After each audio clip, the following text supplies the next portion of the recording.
வணக்கம். ஓஷோ ஒரு மிகப்பெரிய விஷயத்தை தான் எழுதிய நூலில் குறிப்பிடுகிறார். அது என்ன அப்படின்னா, இப்போ மனிதர்கள் இருக்காங்கள்ல, மனிதர்கள்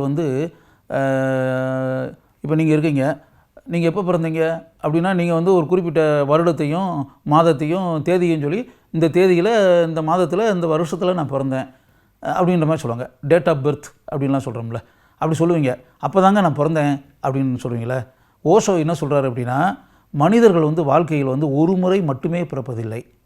அனைத்து மனிதர்களுமே 2 முறை பிறக்கிறார்கள். ஆண்கள் பெண்கள் யாராக இருந்தாலும் நம்முடைய பிறப்பு அப்படின்றது இரண்டு பிறப்புகள் நம்ம வாழ்க்கையில் இருக்குது அப்படின்றத முதல்ல நீங்கள் ஆழமாக உங்களுடைய மனதில் பதிய வைத்து கொள்ளுங்கள். அது 2 பிறப்பா? என்னங்க அது 2 பிறப்பா? ஒரு தடவை தானே தலைவரை பிறக்க முடியும். ஒரு தடவை பிறக்கிறோம், அப்படியே வாழ்கிறோம். வாழ்க்கையில் என்னென்ன பண்ண முடியுமோ அவ்வளவும் பார்க்குறோம், அந்த காரியங்களில் ஈடுபடுறோம், சாப்பிட்றோம், தூங்குகிறோம். வாழ்க்கையில் இருக்கக்கூடிய விஷயங்களை பல விஷயங்களை அனுபவிக்கிறோம். பிறகு குறிப்பிட்ட வயதுகளை தாண்டி போய் ஒரு முதிய நிலைக்கு வர்றோம். வந்த பிறகு ஒரு குறிப்பிட்ட நாளில் அந்த வாழ்க்கையை முடிச்சுட்டு இந்த உலகத்திடமிருந்து விடைபெற்று நம்ம போயிடுறோம். நம்மளுடைய வாழ்க்கை முடிவுக்கு வந்துடுது. இதான வாழ்க்கை. ஒரு முறை தானே பிறப்பு. அந்த பிறக்கிறவங்க ஒரு நாள் நம்ம இறப்பு. இதுதான் திஸ் இஸ் ஹியூமன் லைஃப். இதில் போய் நீங்கள் 2 தடவை பிறக்கிறோம் அப்படின்ற மாதிரி சொல்கிறீங்க. அப்படின்னா 2 தடவை பிறக்கிறோம், அதான் உண்மை. ஓஷோ சொல்கிறது உண்மை தான். 2 முறை மனிதர்கள் பிறக்கிறார்கள். மனிதர்களுக்கு 2 பிறப்புகள் இருக்கின்றன. அதை முதல்ல புரிஞ்சுக்கங்க. அந்த 2 பிறப்புகள் என்ன அப்படின்றது இல்லை, அது பெரிய விஷயம். அது புரிஞ்சுக்கங்க. புரிஞ்சுக்கிட்டிங்கன்னா உங்களுக்கு வாழ்க்கைக்கு எந்த அளவுக்கு பயனுள்ள விஷயம்ன்றது உங்களுக்கே தெரியும். என்ன அப்படின்னா, இந்த முதல் பிறப்பு அப்படின்றதுல அது நம்ம உண்மையாகவே அந்த தாயினுடைய கருவறையிலிருந்து வெளியே இருக்குல்ல, அது ஃபஸ்ட்டு பர்த் ஃபார் ஆல். அதுதான் முதல் பிறப்பு. அதுதான் டேட் ஆஃப் பர்த். இதெல்லாம் நீங்கள் உங்களுடைய சான்றிதழ்கள் எல்லாம் கொடுத்து பள்ளிக்கூடங்களில் போய் ஜாயின் பண்ணுறப்போ, வேலைக்கு மனு போடும்போது அந்த டேட் ஆஃப் பர்த்தை நீங்கள் பதிவு செய்து அப்படின்றதெல்லாம் இருக்கு இல்லையா. இது எல்லா மனிதர்களுடைய வாழ்க்கையிலும் இருக்கக்கூடியது. நார்மலாக பிறக்கும்போது தாயினுடைய கருவறையிலிருந்து வெளியே வரக்கூடிய நேரம், நாள் அப்படி வச்சுக்கோங்களேன். அது ஒரு பிறப்பு. அது சராசரியாக உலகத்தில் இருக்கக்கூடிய உயிர்கள், அனைத்து உயிர்களுக்குமே அந்த பிறப்பு இருக்குது. அது நீங்கள் மிருகங்களாக இருந்தாலும் சரி, மனிதர்களாக இருந்தாலும் சரி, பிராணிகளாக இருந்தாலும் சரி, பறவைகளாக இருந்தாலும் சரி, இல்லாட்டி நீரில் நீந்தக்கூடிய மீன்களாக இருந்தாலும் சரி, எதுவாக இருந்தாலும் சரி, அது பெர்த்து. அது அந்த கருவிலிருந்து வெளியே வர அது நார்மலாக இருக்கக்கூடிய உயிரினங்கள் அனைத்துக்குமே, அஃறிணை உயர்திணை எல்லாருக்குமே இருக்கக்கூடியது அந்த பிறப்பு. இது ஒன்று. அது எல்லாருக்கும் இருக்கக்கூடிய பிறப்பு தான். அதுதான் உங்களுக்கு தெரிந்த பிறப்பு. இன்னும் ஒரு பிறப்பு என்ன அப்படின்னா, அந்த பிறப்பு பெற்றோர்களால் உண்டான பிறப்பு. இது தாய் தந்தை இருவரும் இணைந்து, சரீர ரீதியாக உடல் ரீதியாக இருவரும் இணைந்து உங்களை அவர்கள் உருவாக்கி இருக்கிறார்கள். அவர்கள் இருவரும் இணைந்து, இது ஒரு பிறப்பு.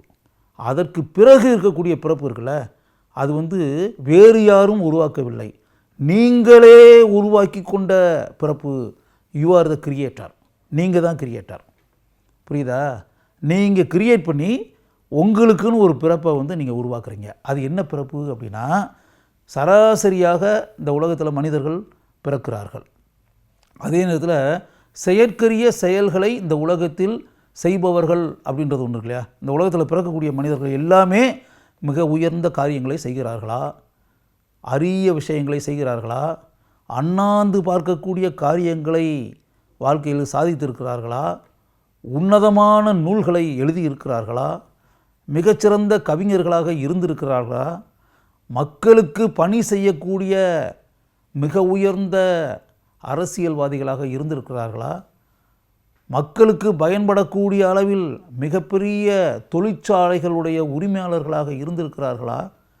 இப்படியெல்லாம் நீங்கள் பார்த்தீங்கன்னா, இந்த வாழ்க்கையில் சாதனையாளர்கள்னு ஒன்று இருக்கும்.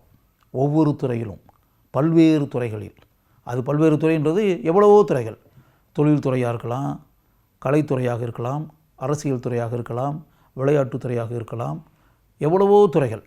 அந்த எவ்வளவோ துறைகளில் ஒவ்வொரு துறையிலும் தங்களுடைய அபார திறமைகளை வெளிப்படுத்தி அனைவரும் வியந்து பார்க்கக்கூடிய அளவிற்கு மிக உயர்ந்த காரியங்களை செய்து இந்த உலக வரலாற்றில் தங்களுடைய பெயர்களை ஆழமாக பதித்து விட்டு சென்றவர்கள் அல்லது செய்து கொண்டு இருப்பவர்கள். அப்படி கணக்கு போடுங்க.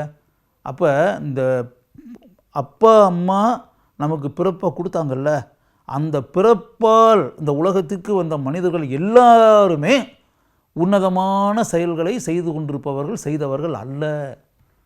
அப்போ யோசிச்சு பாருங்கள். அதை அந்த உன்னதமான செயல்களை செய்தவர்கள் இருக்காங்களே, அப்படிப்பட்ட மனிதர்கள், அப்படிப்பட்ட செயல்களை செய்வதற்கு தங்களை செதுக்கி கொண்டவர்கள், தங்களை உருவாக்கி கொண்டவர்கள் எத்தனை பேர்.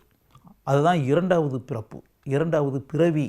நீங்கள் எல்லாருமே பெரிய ஆளாகணும், மிகப்பெரிய மனிதர்களாகணும், எல்லாரும் ஆச்சரியப்படக்கூடிய அளவிற்கு உயர்ந்த ஆசனத்தில் அமர்ந்திருக்கக்கூடிய மனிதர்களாக ஆகணும், வரலாற்றில் இடம் பிடிக்கக்கூடிய அளவிற்கு மிக உன்னதமான மனிதர்களாக உங்களை நீங்கள் மாற்றிக்கொள்ள வேண்டும், பல திறமைகள் கொண்ட மனிதர்களாக நீங்கள் இருக்க வேண்டும் அப்படின்ற மாதிரிலாம் நீங்கள் மனசுக்குள்ளே நினச்சிங்க அப்படின்னா, இந்த இரண்டாவது பிறவின்னு ஒன்று இருக்குல்ல, அது வேறு யாரும் உங்களை உருவாக்குவது அல்ல, உங்களை நீங்களே உருவாக்கி கொள்வது. நீங்களே சிற்பி. சிலையாக இருக்கக்கூடிய உங்களை, சிற்பியாக இருக்கக்கூடிய நீங்கள் உங்களை நீங்களே செதுக்கி கொண்டு உங்களை சிலையாக ஆக்க வேண்டும். உங்களை பளிங்கு சிலையாக பிரகாசிக்க செய்ய வேண்டும். அது உங்கள் கையில் தான் இருக்குது. வேறு யாரும் உங்களை செதுக்க மாட்டாங்க. நீங்களே செதுக்கி கொள்ள வேண்டும், அல்லது செதுக்கி கொள்ள வேண்டிய சூழலை நீங்கள் உருவாக்கி கொள்ள வேண்டும். அப்படிலாம் பண்ணிட்டீங்கன்னா எந்தெந்த துறையில் நீங்கள் உயர்ந்த இடத்திற்கு போக வேண்டும் என்று ஆசைப்படுவீர்களோ அந்த ஆசைப்படக்கூடிய உயர்ந்த பீடத்தில் நிச்சயமாக அமர உங்களால் முடியும். யோசித்து பாருங்கள். அவங்க வாழ்க்கையில் எப்படி முன்னுக்கு வந்திருக்காங்களோ, அவங்க எப்படி வாழ்க்கையில் மிகப்பெரிய சாதனைகள் படைத்திருக்கிறார்களோ, அவர்கள் எப்படி நினைத்து பார்க்க முடியாத உயரத்தை நோக்கி பயணித்திருக்கிறார்களோ அதே போல் நீங்களும் பயணிக்கணுமா இல்லையா? அப்போ உங்களை நீங்களே செதுக்கிக் கொள்ளணுமா இல்லையா?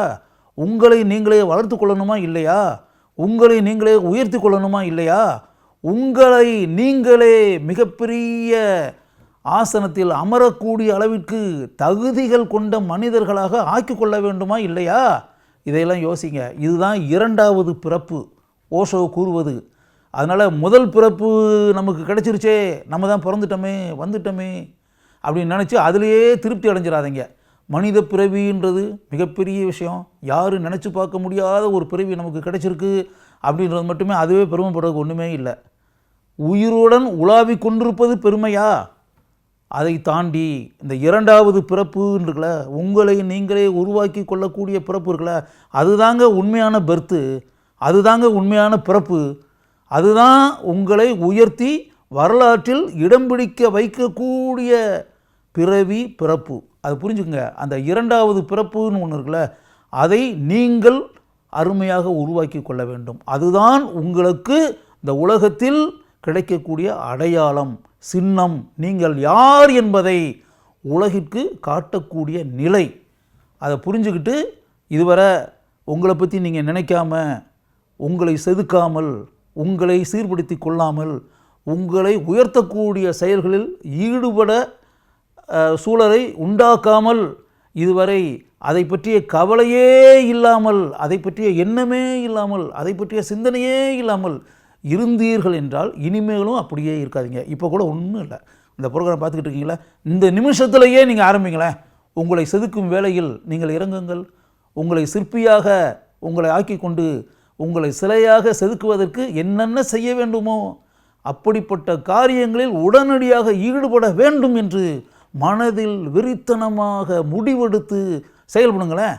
செயல்பட்டீங்கன்னா மிக விரைவிலேயே நீங்கள் உயர்ந்த மனிதர்களாக, சிறந்த மனிதர்களாக, உன்னதமான மனிதர்களாக ஆகி இந்த உலகத்தில் அனைவரும் ஆச்சரியப்படக்கூடிய அளவிற்கு மிகச்சிறந்த காரியங்களை கட்டாயம் நிறைவேற்றுவீர்கள் என்று ஓஷோ கூறியதையே நான் வலியுறுத்தி உங்களிடம் கூறுகிறேன்.